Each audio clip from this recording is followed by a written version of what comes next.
할렐루야. 오늘 또 말씀을 통해 주시는 그 하나님의 은혜와 역사가 우리 모두에게 함께 하시기를 주님의 이름으로 간절히 축원합니다. 저는 2013년 미국에서 7년 동안의 공부를 다 마치고 한국에 돌아와서는 지금까지 두 가지 사역을 병행해 오고 있습니다. 하나는 이렇게 목회하는 목회 사역, 그리고 다른 하나는 교수 사역, 학생들을 가르치는 일을 계속 해오고 있습니다. 서울에 있을 때에는 학교에 신학교에 직접 가서 함께 학생들을 가르치고 또 교제하는 시간을 가졌지만 부산에 내려오고 나니까 물리적 거리가 있는지라 강의하는 일이 쉽지가 않았습니다.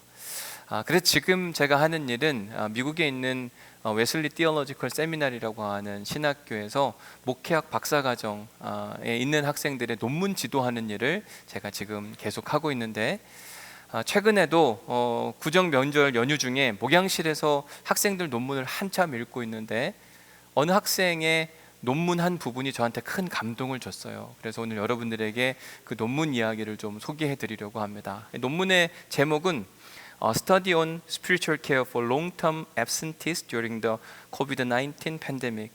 코로나19의 상황 가운데, 이 팬데믹 가운데 오랫동안 장기간 결석한 성도들을 어떻게 영적으로 돌봐줄 수 있는가, 이것이 이 논문의 핵심 내용입니다. 이 논문을 쓴 학생은 먼저 초대교회 이야기를 꺼내더라고요. 예수 그리스도의 부활 사건 이후에 사도들은 부활하신 주님을 만나고 성령의 임재가 있자 사람들에게 자신이 만난 예수 그리스도, 하나님 나라를 막 증거하기 시작을 했습니다. 그러자 로마 제국 안에 이 교회 공동체가 시작이 됐어요. 물론 크진 않았습니다. 아주 작은 공동체, 예수님을 구주로 영접하는 성도들이 많이 늘어났습니다. 그런데 그 당시에 예수님을 구주로 믿는다고 하는 건 결코 쉽지가 않았던 것이, 로마 제국과 그리고 유대 권력자들이 끊임없이 이들을 괴롭혔거든요. 특별히 예수 그리스도를 구주로 고백한다는 이유 때문에 감옥에 가는 일은 다반사였습니다.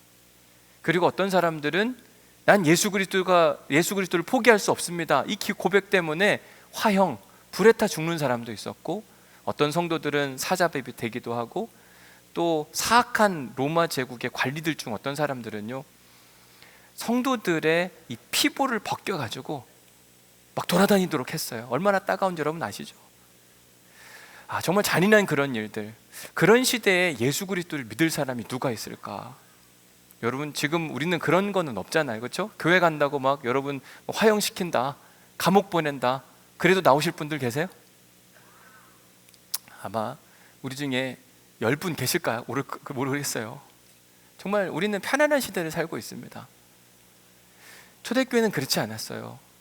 이럴 때 교회의 부흥이라는 거, 사람들이 교회를 찾아올까? 놀라운 사실은 뭐냐면, 초대교회 역사 연구가 중에 한 사람인 라드니 스탁이라는 사람이 있는데, 이 사람이 초대교회 역사를 연구해 보니까 초대교회 1세기 막 교회가 시작될 때에는 타이니 그룹, 아주 작은 그룹이었다. 성도들의 수를 막 손에 꼽을 정도로 작았다. 그런데 200년이 지난 AD 3세기에 성도들의 숫자를 세보니까요, 예수 그리스도의 십자가 복음 앞에 무릎 꿇은 성도들이 무려 750만이 됐다고 이야기를 하는 겁니다. 엄청난 부흥과 성장이었어요. 어떻게 이게 가능하냐? 핍박과 환란이 있는데도 불구하고 교회가 성장했는데 조금 성장한 게 아니라 어마어마한 숫자로 성장한 겁니다. 그 이유가 뭘까? 역사 기록에 의하면 AD 165년과 AD 249년 두 차례 로마 제국에서는 큰 전염병이 돌았다고 이야기를 합니다. 먼저 AD 165년에 시작된 역병은 안토니우스 역병이라는 이름을 갖고 있는데, 로마 인구의 30%를 사망에 이르게 할 정도로 치명적인 질병이었다고 합니다. AD 249년에 있었던 키프리아누스 역병은 인후염, 두통, 구토, 설사, 출혈, 심하면 다리 조직에 괴사까지 찾아올 정도로 아주 심각한 질병. 그런데 우리는 여러분, 코로나가 거의 한 3년 만에 거의 끝나는 분위기잖아요. 이 키프리아누스 역병은요, 20년 동안 로마 제국을 괴롭혔어요. 얼마나 힘들었을까? 이런 감염병이 일어났을 때 로마 제국에서 일반적으로 사람들은 우리가 했던 것처럼 격리를 시켰어요. 전염병 걸린 사람들끼리 따로 모으게 하고 이 공동체 안으로 못 들어오게 했습니다. 사실은 내쫓은 거죠. 밖에 나가서 살아라. 그런데 전염병 속도가 빨라지자 도시 안에 전염병에 걸린 사람과 걸리지 않은 사람을 비교해 보니 걸린 사람들이 훨씬 더 많고, 이 걸린 사람들 중에 격리하라고 그러는데 격리를 안 하고 막 돌아다니는 사람들이 있는 거죠. 도시를 활보하고 다니는 겁니다. 오히려 비감염자들이 자신들이 걸릴까 봐 집에 머물고 있다가 도저히 참을 수가 없어서 결국 그 도시들을 하나 둘씩 떠나가기 시작합니다. 나중에는 감염된 환자들만 남는 도시들이 많아지기 시작을 했어요.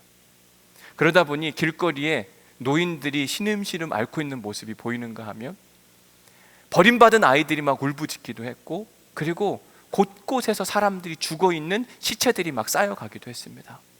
모두가 다 떠나버리고 도망갔어요. 감염병 환자들만 바로 있던 그때 그 도시에 유일하게 비감염자들이 남아서 감염된 사람들을 도왔는데, 그게 누구냐? 바로 예수 그리스도를 구주로 고백했던 그리스도인들인 겁니다.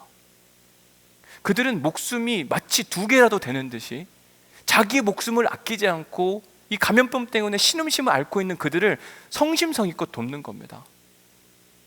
어떤 사람들은 감염병으로 인해 막 죽잖아요. 그러면 장례를 치러야 되는데 못 치르니까 시체가 오면 시체들을 막 닦아가지고 수의까지 입혀서 장례를 치러주던 사람이 누구였냐면 성도들이었어요. 어느 누구도 하기 싫은 일을 스스로 알아서 그 일을 감당하던 사람, 바로 그리스도인들. 그래서 교회 역사가 유세비우스에 의하면 이들을 뭐라고 표현했냐면, 그들은 그렇게 이웃사랑을 실천하고 어떤 마음이요? 즐거운 마음으로 세상을 떠났다. 어떤 사람들은요, 그런 일을 하다가 똑같이 감염병에 걸리고 그 감염병 때문에 죽었는데, 근데 죽으면서도 즐겁게 떠나더라는 거예요. 도대체 왜 그랬던 것일까? 이 그리스도인들은 그들의 사랑을, 이웃사랑을 실천하는 데 있어서 자기들끼리 교인들만 섬긴 게 아니더라고요. 한 발짝 더 나아가서 비그리스도인, 하나님을 알지 못하던, 심지어 어느 때는 자기를 핍박했던 로마의 군인들이 죽어가는데 그들을 돕고 섬겼어요. 얼마나 대단해요. 사람들이 보기에 야, 정말 대단한 사람들, 어떻게 저럴 수가 있지? 그래서 로마 사회에서 그리스도인들에게 별명이 하나 있었는데, 그 별명이 뭐였냐? 파라볼라노이라고 하는 단어가 있어요. 파라볼라노이, 그 뜻은 뭐냐면 위험을 무릅쓰는 자들. 신기하게 위험한 일인데도 불구하고 초대교회 성도들은 도시를 떠나지 않고 감염자들과 함께 살아가는 모습. 결국 이 파라볼로노이들 덕분에 초대교회는 소수에서 750만 명까지 성장하는 은혜를 누리게 되는데, 여러분 750만 명이 어느 정도가 됐는가? 로마 제국의 약 10% 정도 되는 인구예요. 엄청난 인구가 예수 그리스도의 십자가 복음 앞에 무릎을 꿇었습니다. 이런 교회는요, 사람들한테 우리 교회 와라, 하나님 믿어야 된다, 천국 가야지, 이런 얘기 안 해도 찾아오는 거예요. 왜? 세상에서 볼 수 없는 희망을 교회에서 보기 때문에. 세상 사람들은 전염병으로 인해 막 두려워서 다 도망쳤거든요. 어느 누구도 이들을 돌보지 않고 다 내쫓겨지는데, 예수 그리스도를 구주로 고백한 사람들은 죽음의 위협을 무릅쓰고 자신을 핍박하던 로마 제국의 군인들조차 오히려 그들을 품에 안고 돕고 사랑으로 섬기고 장례식까지 치러주는 모습을 보니까 그냥 은혜의 도가니가 된 겁니다. 저는 이 논문을 읽으면서 우리 교회 안에 이런 파라볼로조이적 인생을 사는 사람들이 참 많아져서, 우리 교회가 막 홍보하지 않아도, 오늘 교회는 해운대 자동에 있고 참 좋은 교회고 오시라, 이런 얘기 안 해도 알아서 사람들이 막 찾아오는 은혜와 역사가 있으면 얼마나 좋을까. 저는 그런 꿈을 꾸게 되더라고요. 바라기는 우리 교회가 오고 싶은 교회가 될 수 있기를 간절히 소망해 봅니다. 그러기 위해서는 파라볼로노이적 인생을 사는 사람들이 우리 안에 많이 있어야 돼요. 누가 그 파라볼로노이의 인생을 살아야 하는가? 누가 살아야 될까요? 옆에 있는 사람에게 이렇게 축복하면 좋을 것 같습니다. 당신이 그 사람이 되면 참 좋겠습니다. 이렇게 인사하세요. 인사해 보세요. 눈빛이 좋은가 안 좋은가? 제발 죽음을 무릅쓰고 나를 끝까지 좀 책임져 주십시오. 이렇게 한번 인사 한번 해보세요. 여러분, 파라볼로노이적 인생을 살아라, 이게 축복입니까? 저주입니까? 그러면 혹시 나 이렇게 살고 싶다, 살 거다, 이러신 분 계세요? 1부 때 1명 있었고 2부 때 2명 있었는데 3부 때는 3명 있을 거라고 생각했는데 진짜 세 분이 손을 드셨네요. 아마 속마음으로는 들었을 텐데 안 들으셨을 거라고 생각이 드는데, 사실은 이게 쉽지는 않은 겁니다. 파라볼로노이적 인생을 살아보자. 죽음의 위협을 무릅쓰고 누군가를 위해 희생하고 헌신하는 삶. 어떤 분들은 그런 이야기를 하면 내가 왜 그래야만 합니까? 불편한데 다른 사람이 하든지요. 근데 잘 생각해 보세요. 그럼 초대교회 성도들은 왜 그런 인생을 살았을까? 그들이 막 어리석고 바보 같아서 이렇게 하면 어떤 일이 벌어질지 몰라서 그랬나? 다 알았어요. 어떤 사람은 옆에서 감염병에 걸려서 실제로 죽어가는 이 초대교회 성도들을 보면서도 그 자리를 지켰던 성도들, 그들은 무슨 생각을 가지고 왜 그랬을까? 이유는 딱 하나예요. 무슨 이유 때문에 그러냐? 그들의 인생이 예수 그리스도의 인생을 꼭 빼닮아서 그런 겁니다. 복음서에 등장하는 예수님의 모습을 보니까요, 누구보다도 예수님은 파라볼로노이적 인생을 지향하신 분이세요. 그의 삶 자체가 죽음을 무릅쓰고 끊임없이 희생하고 헌신하며 사는 삶을 살았습니다.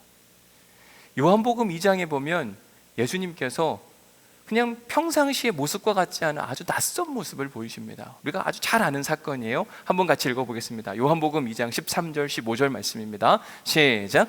유대인의 유월절이 가까운지라 예수께서 예루살렘으로 올라가셨더니 성전 안에서 소와 양과 비둘기 파는 사람들과 돈 바꾸는 사람들이 앉아 있는 것을 보시고 노끈으로 채찍을 만드사 양이나 소를 다 성전에서 내쫓으시고 돈 바꾸는 사람들의 돈을 쏟으시며 상을 엎으시고. 우리들에게 예수님의 이미지는 어떤가 생각해 보면 사랑이 많으시고 치료하시고 감싸 안아주시고 돌봐주시고 위로하시는 예수님. 그런데 요한복음 2장에 등장하는 예수님은 거치세요. 노끈으로 채찍을 만들고 상을 뒤집어 엎으시고 사람들을 다 내쫓으셨다. 예수님 도대체 왜 그랬을까? 이렇게 하신 데는 크게 두 가지의 이유가 있는데, 첫 번째 이유는 바로 성전 정화. 성전이라고 하는 것은 하나님의 임재가 있는 곳, 그래야만 하는데도 불구하고 교회 안에 인간의 탐욕과 욕망으로 얼룩진 모습을 보니까 속상하신 거예요. 이래서는 안 되겠다. 그래서 예수님이 이 사건 다음에 이런 말씀을 하셨어요. 내 아버지의 집으로 장사하는 집을 만들지 말아라. 너무 속상하니까. 평행 본문인 누가복음 말씀에 보면 예수님이 이렇게 이야기합니다. 그들에게 이르시되 기록된 바 내 집은 어떤 집이요? 기도하는 집인데 왜 그래야만 하는데 어찌하여 강도의 속을 남의 것을 탈취하는 그런 못된 모습을 보이느냐. 제발 이 성전을 성전답게 만들어 달라. 아주 그 당시에 탐욕과 욕망의 대명사였던 유대의 권력자들과 양아치 장사꾼들의 민낯을 다 밝히 드러내시면서 그들의 모습을 비판하시는 모습을 보게 됩니다. 이게 첫 번째 이유예요. 예수님의 이런 낯선 모습을 보이신 두 번째 이유는 뭐냐면, 가난한 백성들을 이런 사람들, 유대 권력자들과 장사꾼들이 불합리하게 착취하는 일들이 비일비재했기 때문에. 예수님이 보니까요, 희생제물을 성전 안에서 파는데 뭐 그럴 수도 있지 이런 생각을 했는데 폭리를 취하는 겁니다. 100원짜리가 200원, 300원, 이건 약과입니다. 어떤 땐 1,000원도 받기도 하고 2,000원을 받기도 하고. 유대인들의 책 중에 하나가 탈무드라는 책에 있는데, 탈무드에 보니까요 이런 이야기가 있는 겁니다. 어떤 희생제물, 여러분 이스라엘 백성들 중에 가장 가난한 사람들이 드리는 희생제물이 있었습니다. 그게 뭔지 기억하세요? 비둘기를 100배 넘게 받고 파는 거예요. 예수님 보니까 너무 화가 나는 거죠. 인간들이 해도 해도 너무한다. 가난한 사람들의 등골을 빼먹어? 인자하신 예수님이 이 정도의 폭군이 될 정도면 그 당시에 부패와 타락이 얼마나 심각했는지를 우리는 유추해 볼 수가 있습니다. 결국 이 사건으로 인해서 예수님은 유대인들의 눈에 가시처럼 보였습니다. 빼내고 싶은 존재. 왜 저것 때문에? 그런데 반대로 이스라엘 백성들에게는 큰 환호와 응원을 받았어요. 왜? 자기들이 하고 싶었던 얘기를 차마 할 수가 없었습니다. 권력자들이 너무 무서워서. 그런데 예수님이 그 일을 대신해 주는데 아주 속이 다 시원한 거예요. 그러니까 응원 받을 수밖에 없는 그런 상황이 되어버렸어요. 예수님께서 이렇게 파라볼로노이적, 어느 때는 위험을 무릅쓰고 유대 권력자를 대신해서 오히려 백성들을 위해 희생하고 헌신하는 모습이 복음서에 곳곳에서 등장을 해요. 복음서에 등장하는 예수님의 또 다른 모습 생각해 보면 잘못된 신앙 정통을 예수님은 바로 잡아주고 싶어 했습니다. 그 대표적인 것 중에 하나가 안식일 전통이에요. 하나님께서 이스라엘 백성들에게 안식일을 지키라 이렇게 명령을 하셨습니다. 그날은 아무것도 하지 말고 쉬어야 된다. 꼭 필요한 일들인 거죠. 그런데 어느 순간부터 이스라엘 백성들에게 이 안식일 전통이 본질은 사라지고 껍데기만 남아있는 겁니다. 안식일 전통의 본질은 뭐냐면 사람을 사랑하고 생명을 살리며 회복의 은혜와 역사가 이스라엘 백성들 가운데 임하기를 소망하는 것이 하나님이 안식일 전통을 주신 이유인데, 유대 사회의 모습을 보니까 안식일을 안 지킨다고 막 면박을 주고 징계하고 오히려 안식일로 사람들을 막 귀찮게 만드는 일들이 너무나도 많이 보이는 겁니다. 이건 아닌데 왜 이렇게 살아가는가? 답답하시니까 예수님께서 마가복음 2장 27절에서 이렇게 말씀하세요. 이르시되 안식일이 사람을 위하여 있는 것이요 사람이 안식일을 위하여 있는 것이 아니다. 분명히 하나님께서 안식일을 만들 때에는 사람의 생명을 살리고 사람을 사랑하는 마음과 피곤하게 사는 그들의 몸이 회복되기를 원했는데 어느 순간 보니까 안식일이 사람들을 더 피곤하게 만드는 겁니다. 야, 이거 아니지 않냐? 근데 이 안식일 전통을 고집하고 안식일 전통으로 사람들을 옥죄던 사람들이 누구냐면 유대의 권력자들, 소위 율법을 잘 지킨다고 하는 사람들. 그 모습을 보니까 너무 속상한 거죠. 안 되겠다. 이들에게 안식일법이 무엇인지를 제대로 가르쳐 줘야 되겠다. 그래서 바로 그 다음에 이어지는 마가복음 3장 1절에 보면 예수님께서 다시 회당에 들어가시니 이날이 어떤 날이었냐면 안식일이었어요. 안식일은 아무것도 하면 안 되는 날이거든요. 그런데 가서 딱 보니까 한 손 마른 사람, 뭔가 어딘가 아픈 사람이 있었던 겁니다. 질병에 걸린 사람. 유대 권력자들은 예수님이 저 사람을 고쳐주나 안 고쳐주나 유심히 지켜봤어요. 왜? 안식일에 질병을 고쳐주면 안식일을 범하는 거니까. 우리가 저 사람이 저렇게 우리를 민망하게 만들었는데 저거 범하기만 하면 내가 고소할 것이고 저자를 징계하도록 만들어야 되겠다. 그래서 3장 2절 말씀에 보니까 사람들이 예수를 고발하려 하여 안식일에 그 사람을 고쳐주시는가 하여 주목하고 있거늘 계속 지켜보는 겁니다. 예수님이 그 모습을 아셨죠. 그래서 보기 좋게 그 사람을 일으켜 세웁니다. 예수께서 손 마른 사람에게 이르되 일어서라. 일어섰어요. 모든 사람들이 지켜보는 겁니다. 긴장 관계인 거죠. 어떻게 할까? 그때 예수님께서 유대 권력자들에게 이렇게 이야기합니다. 그들에게 이르시되 안식일에 선을 행하는 것과 악을 행하는 것, 생명을 구하는 것과 죽이는 것 어느 것이 더 옳으냐? 여러분 어떤 게 더 옳을까요? 선을 행하는 것과 악을 행하는 것, 생명을 구하는 것과 죽이는 것, 뭘 하나님이 더 좋아하실까요? 선을 행하는 것과 생명을 구하는 것. 이 사람 지금 아프잖아. 안식일에 이 사람 고쳐주는 게 뭐가 그렇게 잘못된 일이냐? 이 사람 고쳐주는 게 맞지? 그러니까 그들은 할 말이 없는 거예요. 안 되는 것 같은데 돼야만 하는 것 같고 막 어쩔 줄을 몰라 하고 있는 겁니다. 결국 예수님은 그 사람들 앞에서 모든 것을 다 설명하신 뒤에 손 마른 자를 치유해 주셨어요. 그랬더니 유대 권력자들이 어떻게 행동하는가? 3장 6절 말씀 같이 읽어봅니다. 시작. 바리새인들이 나가서 곧 헤롯 왕과 함께 어떻게 하여 예수를 죽일까 의논하니라. 분명 예수님이 하신 일이 틀린 일은 아니지만 유대인 전통에 의하면 틀린 일이에요. 죽여버려야 되겠다. 죽일까 의논하더라. 저는 이런 예수님의 모습을 보면서 예수님은 유대 권력자들에게 미움받을 질만 골라서 하는 것 같아요. 굳이 꼭 이렇게까지 안 해도 되는데 사람들 앞에서 세워놓고 몰래 뒤에 가서 해주면 얼마나 좋아요. 근데 대놓고 이렇게 하는 이유가 뭘까? 분명히 이유가 있을 텐데.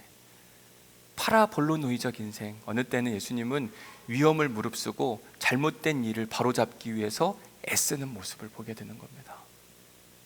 복음서에 등장하는 또 하나의 파라볼로노이적 인생, 예수님의 그 모습을 여러분들에게 한 가지만 더 소개해드리려고 하는데, 복음서에 등장하는 예수님의 별명이 하나 있습니다. 예수님 어떤 별명을 갖고 있었냐면 마태복음 11장 19절에 보니까 예수님을 향해서 세리와 죄인의 친구로다 이렇게 이야기를 합니다. 당시 세리와 죄인은 동의어, 같은 의미를 가지고 있었습니다. 함께하고 싶지 않은 사람. 세리들은 부당한 이익을 많이 취하는 사람이기 때문에 같이 있으면 그냥 역겨운 사람 중에 한 사람이었어요. 탐욕의 사람이었기 때문에. 죄인은 뭔가 죄를 지은 사람이니까 또 함께하고 싶지 않은 그런 존재들. 그렇기 때문에 그들은 외톨이적 인생을 살았습니다. 공동체 안에 함께 들어가지 못했어요. 근데 신기하게도 우리의 구원자 되신 예수님은 이들의 친구가 되어주셨습니다. 그래서 누가복음 15장 1절 말씀에 보면 모든 세리와 죄인들이 예수님의 말씀을 들으러 가까이 나아오니, 일반적으로 이런 일이 발생하면 사람들은 그들을 내쫓거나 아니면 자기들이 떠났습니다. 근데 예수님은 그들이 가까이 오는데 앉아 그러더니 누가복음 15장에 등장하는 잃어버린 양, 잃어버린 드라크마, 이 비유를 가득 설명해 주셨어요. 그러면서 여기 있는 이 사람들, 당신들이 하나님 나라에선 잃어버린 사람들이니까 당신들도 하나님께 사랑받을 자격이 있다. 그러면서 그들을 막 품에 안아주는 거 있잖아요. 누가복음 5장 29절에 보면 레위가, 이 레위는 누구냐면 세리였거든요. 잔치를 벌였는데 누구를 위해서 잔치를 벌였어요? 예수님을 위해서. 그리고 나서 여기 앉으시라 이야기하는데 예수님이 내가 여기 자리에 왜 앉냐, 그리고 도망친 게 아니라 그 자리에 어떻게 했다고요? 함께 앉아있는지라. 예수님은 세리와 죄인을 너무너무 사랑하시는 겁니다. 게다가 마태복음 21장 말씀에 가서 보면 그 둘 중에 누가 아버지 뜻대로 하였느냐, 포도원 비유를 이야기하면서 아들 둘이 있었는데 포도원에 가서 일 좀 해라 이렇게 이야기를 하니까 큰아들은 네 그렇게 하겠습니다 그리고 안 갔어요. 둘째 아들은 싫은데요 그러더니 아버지 말씀에 마음에 남아서 농사를 지으러 간 겁니다. 그러면서 이 둘 중에 아버지의 뜻대로 한 자가 누구냐라고 이야기할 때 둘째 아들, 아니라고 이야기했지만 포도밭에 가서 아버지를 도왔던 그 아들이 아버지 뜻대로 행한 자다. 그러면서 예수님 비유가 뭐냐면 그들에게 이르시되 내가 진실로 너희에게 이르노니 세리들과 창녀들이 너희들보다 먼저 하나님 나라에 들어가리라. 여러분, 이 얘기 듣는 그들은 기분이 좋았을까요? 나빴을까요? 그냥 나쁜 게 아니라 매우 나빴습니다. 막 자기를 대놓고 앞에서 막 이렇게 하니까 결국 마태복음 26장 4절 5절 말씀에 보면 대제사장들과 백성의 장로들이 대제사장의 관정에 모여서 무엇을 이야기하는가? 예수를 흉계로 잡아 죽이려고 논의한다, 의논했더라, 이런 이야기를 하는 거죠. 복음서에 등장하는 예수님의 모습, 사역들을 보면 처음부터 끝까지 철저하게 파라볼로노이적 인생을 살게 돼요. 죽음을 무릅쓰고 자기가 해야 할 말을 막 다 쏟아냅니다. 죽음을 무릅쓰고 백성들의 이야기를 대신 해주기도 하고, 분명 이렇게 사역을 하면 자기가 유대 권력자들의 원성을 사게 될 것이고 그로 인해 그 적대자들이 자기를 모함함으로 말미암아 십자가에 죽을 것이 뻔한 것을 아는데도 불구하고 예수님은 이 인생을 사셨어요. 하나님 나라를 선포하고 영혼을 구원하며 잘못된 신앙을 바로 잡아주시기 위해서 애를 쓰셨습니다. 그래서 결과적으로는 많은 사람들, 특별히 권력 있는 사람들로부터 위협을 받기는 했지만 반대로는 일반적 대중들에게는 큰 응원과 지지를 받아서 그를 따르는 사람도 많았고 함께하고 싶은 사람도 많았고, 그 중에서는 어떤 사람들은 예수님의 제자가 되고 싶다고 말하는 사람들도 있었습니다. 그런데 예수님께서 자기를 뒤따르려고 했던 어떤 사람들에게 항상 하신 말씀이 마가복음 8장 34절에 나와요. 아주 중요합니다. 같이 읽어봅니다. 시작. 무리와 제자들을 불러 이르시되 누구든지 나를 따라오려거든 자기를 부인하고 자기 십자가를 지고 나를 따를 것이니라. 네, 나를 따라오려거든 뭘 하라고요? 자기를 부인하고, 자기가 하고 싶은 거 하면 안 된다. 그럼 뭘 해야 되나? 십자가를 지고. 여러분, 예수님의 십자가는 자신의 죄 때문에 자기를 위해서 진 게 아니에요. 예수님의 십자가는 누구를 위해서 지은 거예요? 예수님 이외에 다른 온 인류를 위해서 지은 거예요. 그러니까 나를 따라오려거든 너희들 스스로가 하고 싶은 거 그만해. 그리고 타인을 위해서 십자가 지는 인생을 살아야만 하느니라. 너희들 할 수 있겠어? 근데 이게 뭐냐면 파라볼로노이적 인생이에요. 감염병에 걸린 사람들이 있습니다. 그런 사람들을 돌보고 싶은 거, 여러분 그건 우리의 본성이 아니에요. 그걸 부인하고 떠나고 싶은 그 마음을 바로 잡고 그 사람들이 바로 설 수 있도록 너희들은 돕는 인생, 그 십자가 지는 인생을 살아야 됨을 강조하고 있는 겁니다. 초대교회 성도들이 전염병이 한참 창궐한 그 시대에 그 도시를 떠나지 않고 이웃사랑의 마음으로 그들을 돌보고 섬겼던 그 이유가 뭔가? 다름 아닌 이 예수님의 마음이 그들 마음 가운데 새겨져 있었던 거예요. 그리고 예수님을 너무 좋아하다 보니까 여러분, 좋아하면 닮게 되잖아요. 예수님처럼 산 겁니다. 예수님 어떻게 사셨다고요? 파라볼로노이적 인생을 사셨어요. 위험을 무릅쓰고 가서 다른 사람들을 돕고 섬기고 다시 살아날 수 있도록 돕는 인생을 사는데 예수님이 올인하셨는데 결국 초대교회 성도들이 그 모습을 닮아서 예수님처럼 살더라. 저는 우리가 이런 축복의 말을 듣기를 간절히 소망합니다. 당신 보니까 예수님 같네. 당신 보니까 예수님 같네. 그 말인즉슨 당신의 삶은 파라노이적 인생이 되는 것입니다. 오늘은 비더처치, 하나님이 기뻐하시는 그 교회가 되라. 마지막 시간으로 우리가 매주마다 신앙 고백을 할 때 사도신경에서 이런 고백을 합니다. 성령을 믿사오며 거룩한 공예와 성도가 서로 교통하는 것과 죄를 사하여 주시는 것과, 지난주까지 여기까지 살펴보았고 오늘은 마지막 5번째 시간으로 이 다음이 뭡니까? 우리는 몸이 다시 사는 것과 영원히 사는 것을 믿사옵나이다. 여러분 믿으세요? 우리는 영원히 사는 것을 꿈꾸고 살아가요. 천국에 대한 소망이 분명히 있습니다. 근데 이 소망의 모델이 되신 분이 누구시냐면 예수 그리스도예요. 예수님이 십자가에 죽으시고 장사된 지 사흘 만에 다시 살아나셨다. 그 믿음이 확고했던 초대교회 성도들은 우리도 그렇게 될 것이다. 그래서 그들은 항상 어떤 말씀을 붙들고 살았냐면 오늘 우리가 함께 읽었던 고린도전서 15장 말씀을 붙들고 살았습니다. 뭐라고 시작합니까? 죽은 자의 부활도 그와 같으니. 이 앞에 말씀에 보면 예수님의 죽음과 부활에 대한 이야기를 자세히 설명을 해요. 그리고 나서 죽은 자의 부활, 예수 그리스도를 믿고 다시 부활하는 사람들의 인생도 이런 것 같으니 썩을 것으로 심고 썩지 않을 것으로 거둘 것이요, 다시 살아나며 욕된 것으로 심고 영광스러운 것으로 다시 살아나고, 약한 것으로 심고 강한 것으로 다시 살아나며 육의 몸으로 심고 신령한 몸으로 다시 살아나게 될 것이다. 이 말씀을 마음에 품고 살아가는 거예요. 그러니까 천국의 삶에 대한 기대와 꿈과 소망이 있었습니다. 하나님 나라가 빨리 오면 좋겠다. 주님이 얼른 재림했으면 좋겠다. 그날이 오면 우리의 몸은 신령한 몸으로 다시 태어날 것이고 그 신령한 몸을 가지고 영원히 하나님 나라에서 하나님과 함께 살 수 있다니 이것이 얼마나 기쁘고 감사한 일인가. 이걸 기대하고 꿈꾸고 살아갔던 사람들이 초대교회 성도들인 겁니다. 그런데 이 몸의 부활과 영생의 은혜를 누가 누리는가? 누리는 사람들이 다는 아니거든요. 예수님이 어떤 사람이 들어가는지, 하나님 나라에서 이런 은혜를 누릴 수 있는지를 아주 명확하게 설명해 주셨는데, 우선 마태복음 25장 34절 말씀을 같이 한번 읽어보겠습니다. 같이 읽습니다. 시작. 그때 임금이 그 오른편에 있는 자들에게 이르시되 내 아버지께 복받을 자들이여 나와 창세로부터 너희를 위하여 예비된 나라를 상속받으라. 하나님 앞에서 심판받는 이야기를 하는데 왼편과 오른편에 있는데 오른편에 있는 자들에게 하나님께서 축복하시는 겁니다. 너희들은 은혜 받을 자다. 예비된 나라, 하나님이 준비해 놓으신 그 하나님 나라를 상속받을지어다. 얼마나 복된 일이에요. 그들은 왜 자기들이 상속받아야 되는지 몰랐어요. 근데 예수님이 아주 명확하게 설명을 해줍니다. 왜 그런가?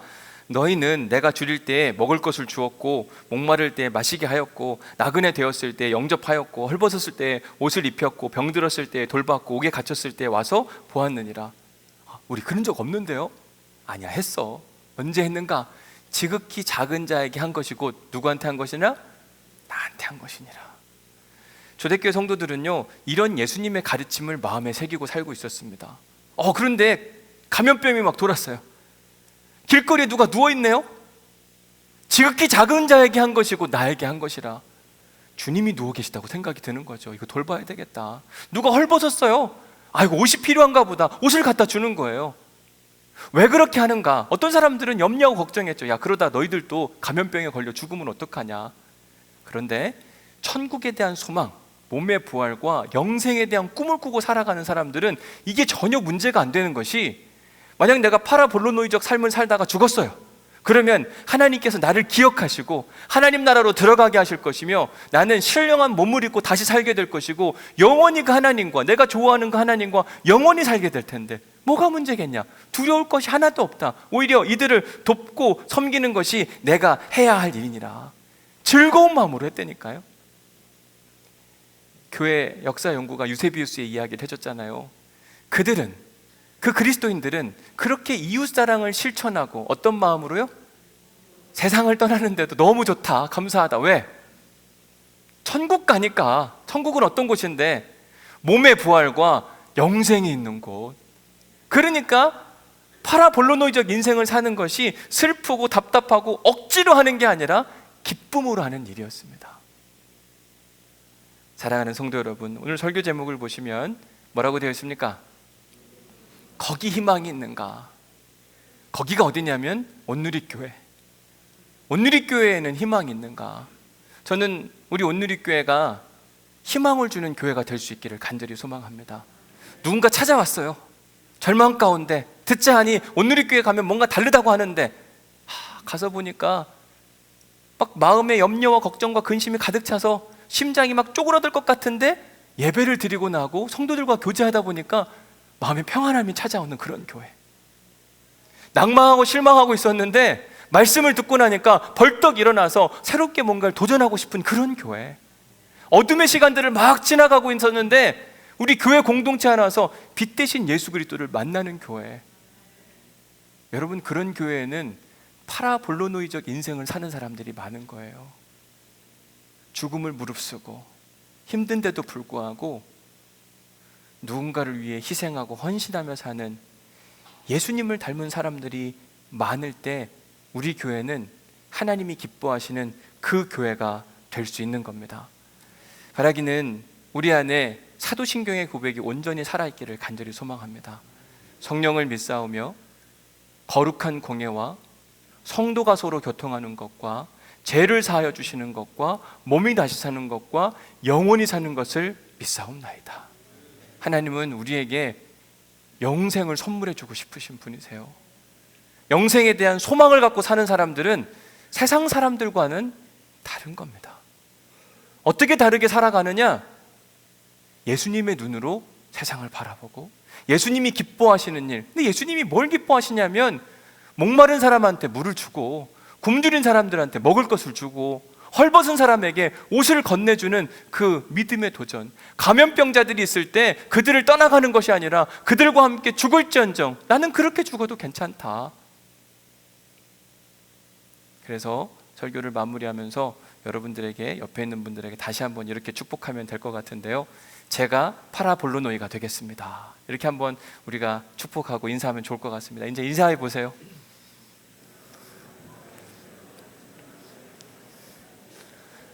파라볼로노이가 조금 힘드니까요, 이렇게 이야기, 제가 당신을 끝까지 책임지겠습니다. 책임질 수 있으시겠어요? 도망가시면 안 돼요. 조금 힘들다고 막 도망가고 삐지고 이러지 말고 제발 내가 당신을 끝까지 책임지겠습니다. 파라볼로노이는 다른 게 아니라 끝까지 책임지는 인생을 이야기하거든요. 이게 생각보다 쉽지는 않습니다. 우리의 노력으로, 의지로 되냐? 그것도 안 돼요. 언제 가능하냐? 여러분, 만약 여기 전염병 환자가 있고 누군가 돌아가셨는데 여러분, 그 사람 시체 닦아줄 수 있을까요? 장례 치러줄 수 있을까요? 저도 이게 장담을 못하겠습니다. 그런데 우리 안에 예수님이 계시면 가능해지는 거예요.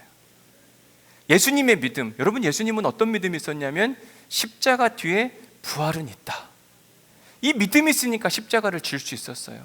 이 부활에 대한 소망 때문에 엘리 엘리 라마 사박다니 하면서도 끝까지 그 자리를 지키시는 거예요. 왜? 부활에 대한 소망이 있었기 때문에. 여러분, 파라볼로노이적 인생이 쉬워서 하는 게 아닙니다. 어렵지만 하는 거예요. 왜? 부활에 대한 소망 때문에 그런 겁니다. 신앙생활, 남을 사랑하는 것, 원수를 사랑하는 것, 우리가 하나 되려고 애를 쓰는 것, 이게 우리가 쉬워서 하자는 이야기가 아니에요. 그 희생과 헌신 뒤에 반드시 뭐가 있냐? 천국이 있어요. 부활에 대한 소망이 우리에겐 분명히 살아있는 겁니다. 그런 사람들의 삶은 다르거든요. 도망치지 않고 남을 책임지려고 하는 겁니다. 그래서 옆에 있는 분들, 뒤에 있는 분들은 내가 어려우면 버리고 도망갈 사람이 아니라 어떤 사람이라고요? 내가 끝까지 책임지려고 하는 사람. 바라긴 우리 온누리교회 그런 사람들만 가득 차고 넘치시기를 주님의 이름으로 간절히 축복합니다. 은혜 받은 말씀 적어보십시오.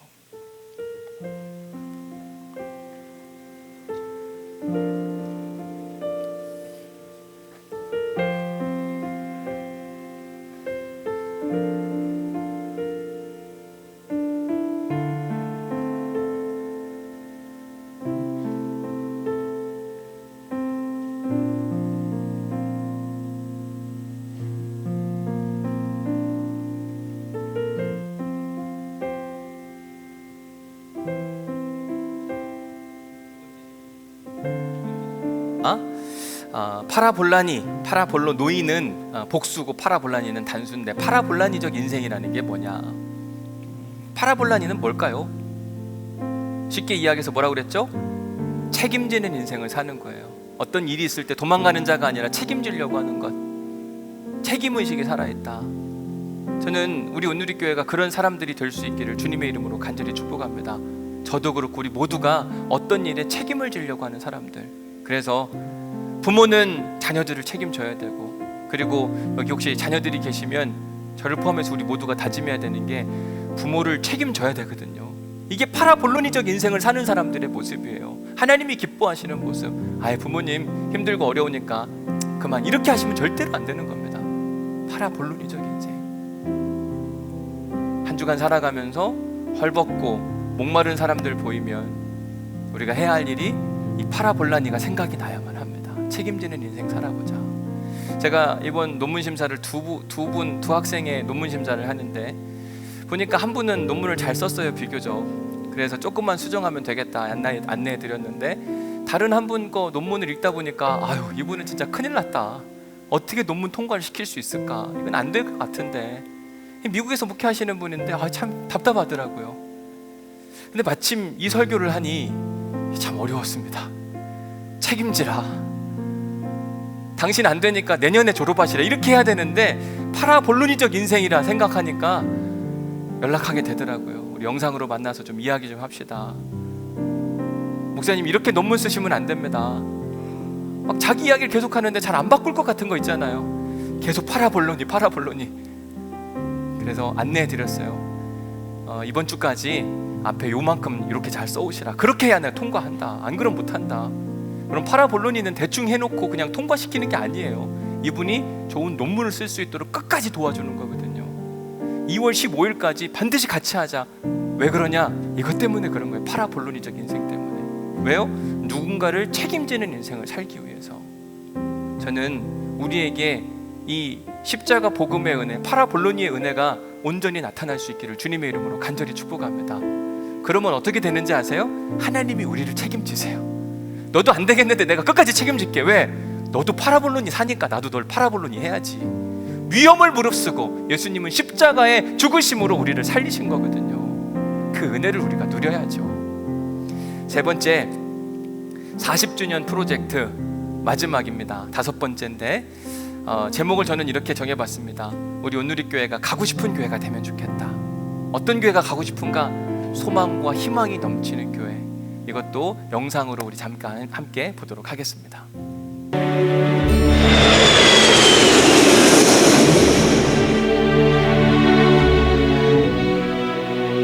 2000년 전 소망이 없는 세대, 빛을 잃은 세상 가운데 예수 그리스도께서 빛으로 소망으로 오셨습니다. 소망이신 예수님을 처음 만난 빌립은 나다나엘을 찾아가 이렇게 말했습니다. 와서 보라. 40주년 기념 마지막 5번째 프로젝트는 우리가 가진 공간과 재능과 물질을 통해 지역 청소년들이 머물 수 있는 교회, 우리 자녀들이 따뜻함을 느낄 수 있는 교회, 절망 중에 있는 우리 아이들에게 힘이 되어주는 교회가 되어 참 소망이신 예수 그리스도를 전하는 소망의 공동체가 되는 것입니다. 악기 알려주는 그런 시설이 있어도 좋을 것 같고, 그리고 간식 마음대로 먹을 수 있는 스낵바 같은 것도 있으면 되게 좋을 것 같아요. 그렇게 되면 전 교회 매일매일 올 것 같아요. 저는 평소에 친구들이랑 놀 때 카페를 많이 가는데 여기에 어떤 데에다가 무료로 커피를 먹을 수 있거나 그런 아이스티 같은 조그만한 거라도 친구들과 얘기하면서 먹을 수 있었으면, 그런 시설이 있으면 좋을 것 같아요. 평소에 친한 친구들이나 시간이 많은 친구들은 갈 데가 없어서 집에 있는 경우가 많으니까 그런 친구들한테 교회를 같이 가자고 권유를 해가지고 같이 가서 공부를 하거나 하면 매우 좋을 것 같아요. 저는 이제 고등학교 1, 2, 3학년 하는 동안 그 고등부실에서 시험 기간이나 할 때 이제 공부 애들이랑도 같이 하고 간식도 있어가지고 공부 되게 자주 할 수 있어서 좋았고, 이제 또 근데 공부할 수 있는 시설이 조금 더 체계적으로 갖춰졌으면 훨씬 애들이 많이 올 수도 있을 것 같습니다. 일단은 그 다른 밖에 시설들이랑 다르게 돈을 안 내고 그 교회 친구들이랑 좀 자유롭게 안전한 곳에서 놀 수 있다는 게 가장 큰 장점인 것 같아요. 개인적으로 이제 운동을 하는데 요즘 헬스 장비나 이런 게 비싸니까 그 헬스를 할 수 있는 시설을 좀 놔두고 그 옆에 샌드백 같은 것도 좀 있으면 좋을 것 같아요. 예. 그 친구 이름 말고 홍석이가 교회 목사님들이랑 농구를 한다. 그래서 같이 농구를 하자. 목사님들 좋은 분이시고 다 착하신 분들이니까 하자. 이래서 그때 처음 여기 체육관 와서 농구했었는데 그때 목사님도 너무 잘해주시고 친구도 너무 좋아서 계속 이제 다니다 보니까 한 번씩 이제 이벤트가 있을 때마다 찾아오는 손님 아닌 손님이 돼서 그렇게 이제 조금씩 교회에 발을 들인 것 같고 그 사람들 같이 다니는 사람들만 괜찮으면 충분히 다닐 의향은 있을 것 같아요. 이 좋은 환경 교육관을 놔두고 활용을 못 한다는 것인데요. 활용을 하자니 경제적으로 또 많이 또 지원이 되어야 될 것 같은데 그럼에도 불구하고 미래를 위해서 강하게 투자하는 우리 교회가 됐으면 좋겠고요. 사실 아까운 공간이죠. 너무 아까운 공간인데 잘 활용할 수 있도록 지혜를 모아서 정말 오고 싶은 교회, 머물고 싶은 교회 이곳에서 우리 아이들뿐만 아니라 이 지역 사회에 우리 아이들과 또 주민들이 함께 공유할 수 있는 오고 싶은 곳, 머물고 싶은 곳으로 잘 만들었으면 좋겠습니다. 십자가에서 끝나지 않고 부활하여 영원한 생명의 길을 열어주신 예수 그리스도가 머리 되신 우리 교회가 오고 싶은 교회, 쉼을 주는 교회, 언제든 갈 수 있는 교회가 되어 우리가 속한 좌동지역, 특별히 우리 청소년들에게 힘이 되고 살아갈 이유를 찾는 것이 되고 세상이 줄 수도 알 수도 없는 따뜻함을 주는 소망의 공동체로 한 걸음 더 내딛는 이 프로젝트에 함께 동참해 주십시오. 사람의 욕망이 한도 끝도 없나 봐요, 그렇죠? 샌드백까지 놔달라고 이야기하니까 그래서 저렇게 요구할 수 있다는 게 대단한 것 같고 그래서 아이들이 올 수만 있고 아이들이 교회 안에 머물면서 하나님 나라 영향력을 받을 수 있다면 전 투자할 만한 가치가 있다고 생각이 듭니다. 다른 데가 하지 않는 우리 교회가 하는 이 자동적이 얼마나 아이들이 많아요. 우리 교회 아이들도 있지만 교회에서 함께 지내는 그 문화가 다시 살아나면 좋겠다. 얼마 전에 중등부 담당 목사님이고 또 교육 목사님이신 송규현 목사님 그런 이야기 하셨는데 한 번은 중등부 아이 중에 하나가 집을 나갔대요. 엄마가 없어가지고 막 한참 찾고 있는데 결국 어디 와서 있나 봤더니 교회 와서 있더라는 거예요. 집 나갔는데 갈 곳이 교회밖에 없다. 얼마나 행복한 이야기예요. 교회 가니까 따뜻하고 좋고 뭔가 먹을 것도 있고 거기 있다가 집에 돌아간다. 여러분 애들 집 나갔는데 갈 곳이 교회밖에 없다. 어디로 가면 돼요? 그러면 가장 좋지 않을까요? 그런 걸 꿈꾸고 소망하고 우리가 함께 그 일들을 이루어갔으면 좋겠다. 이건 미래를 향한 투자라고 생각이 저는 분명히 듭니다. 우리가 5가지 프로젝트를 하는데 4개는 다 교회 밖의 이야기들을 하는 것이고 마지막 하나만큼은 교회 우리 아이들을 위해서 정말 아이들이 계속 오고 싶은 교회, 믿는 아이들이든지 안 믿는 아이들이든지 아까 어느 한 학생이 교회 농구하러 오자 교회 목사님들 전사님 다 착하다. 우리 전사님도 엄청 착하거든요. 목사님도 착하고 오고 싶은 교회가 되도록 만드는 것. 막 오라고 했는데 와서 보니까 별거 아니야. 다시 가는 게 아니라 오지 말라고 해도 거기 가니까 좋네. 가고 싶은 그 교회. 여러분 우리가 그런 교회 만들 수 있기를 주님의 이름으로 간절히 축복합니다. 그러려면 파라볼로노이적 인생을 사는 사람들이 많아야 돼요. 그런 사람들은 하나님 나라를 꿈꾸고 소망하면서 우리가 조금은 힘들고 어려워도 희생하고 헌신한 마음으로 함께 달려가는 예수 그리스도가 우리 안에 계시면 가능하다. 우리 찬송가 488장 우리 찬양할 텐데 이 몸의 소망 무언가. 사실 이 찬양은 우리가 언제 많이 부르죠? 어디서 많이 부르죠? 장례식장에서 많이 불러요. 오늘은 장례식장이에요. 왜냐?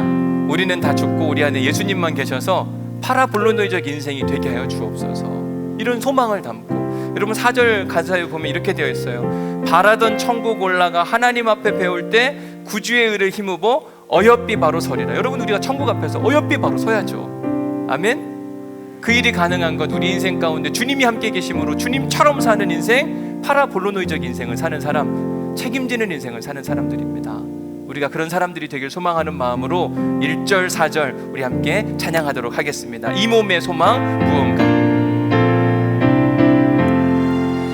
이 몸의 소망 무언가 우리 주 예수뿐일세 우리 주 예수밖에는 아멘. 주 나의 반석 주 나의 반석이시니 그 위에 내가 서리라 그 위에 내가 다시 한번 1절 해봅시다. 이 몸의 소망 무언가 우리 주 예수뿐일세 우리 주 예수밖에는 믿으리야 주 없도다 주 나의 반석이시니 그 위에 내가 서리라 그 위에 우리 4절 합니다.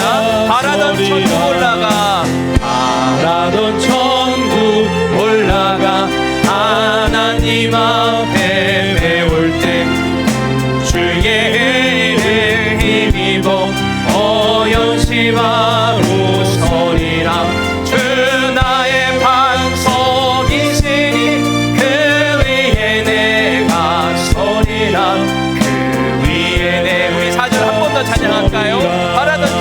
바라던 천국 올라가 하나님 앞에 배울 때 주의 은혜를 힘입어 어연시마로 서리라 주 나의 반석이시니 그 위에 내가 서리라 그 위에 주 나의 반석이시니 내가 그 위에 서리라 주 나의 반석이시니 그 위에 내가 서리라 그 위에 한 번 더 합니다. 주 나의 반석이시니 주 나의 반석이시니 그 위에 내가 서리라 그 위에 내가 서리라.